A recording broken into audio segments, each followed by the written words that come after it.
reality check team. Well, let's discuss elements of today and what the future might hold. Professor Anand Menon joins me from Oxford. He's from UK in a Changing Europe, which analyses the changing relationship between Britain and the EU. Good to talk to you again. So do you view today as a really significant moment, as a real breakthrough? What's your take on it?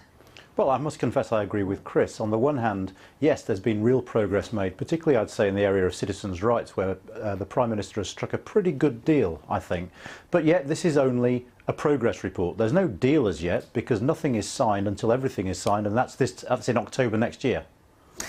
So, therefore, it all falls to trade talks and crystal ball time, but what are the key pointers around that? Because there's confusion with the Irish border. Do we or don't we stay in the customs union? What are the points that people trying to follow these negotiations should be looking out for? Well, what I would say first and foremost is don't worry too much about trade talks immediately, because we have to talk transition first, and transition is that crucial phase in between being a member state and a new trade deal coming into effect, and we'll need that simply because we won't have got very far with negotiating a trade deal by October next year. There is no prospect, it seems to me, that we will know for sure what's in a trade deal before we've actually left. OK, so transition could be many years, in your opinion?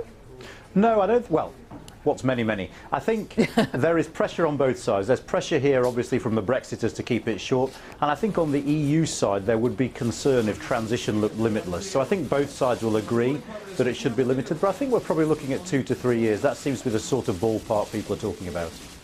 OK, and during that period, then, are we going to see very little around the issue of trade? Is that your contention? No, I think we'll see a lot, but the point about trade is it's messy, it's complicated and it's technical. So even a trade deal between the United Kingdom and the European Union, who have been trading so closely for years, will take a lot of negotiating. So my fear isn't that we won't hear a lot of it, just that the process will drag. And the one crucial calculation is we need transition to last for long enough to get us the trade deal, otherwise we face that infamous cliff edge where we fall out of the EU with no deal to take its place. And Michel Barnier today talking about possibly something along the lines of the deal that is struck between the EU and Canada. Yeah, I mean, what the EU has said so far, and it's not what the government wanted to hear, is we have a choice. We can either be like Norway, which means being in the single market, and of course that means accepting all the rules without voting on them. It means paying into the EU budget. Or we can be like Canada, who have a far more traditional sort of trade deal with the EU. The problem with the Canada deal for us in the UK is we have a massive trade surplus with the EU in services and a trade deficit when it comes to goods. The Canada deal does a little bit on services, but it's primarily about goods, so it doesn't suit us. So we have a difficult set of choices to make. And it doesn't suit us because so much of our economy is based around services. Yeah, and services is about rules, it's about regulations, it's essentially about the single market, and the government has ruled out membership.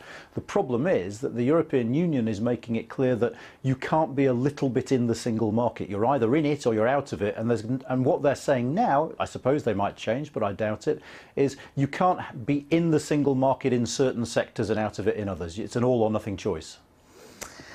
As always, very interesting to talk to you. Thank you so much, Professor Anand Menon. I was distracted at one point because I thought I heard the phone ringing. I thought you were as in demand as ever, which is really, given today, is not surprising.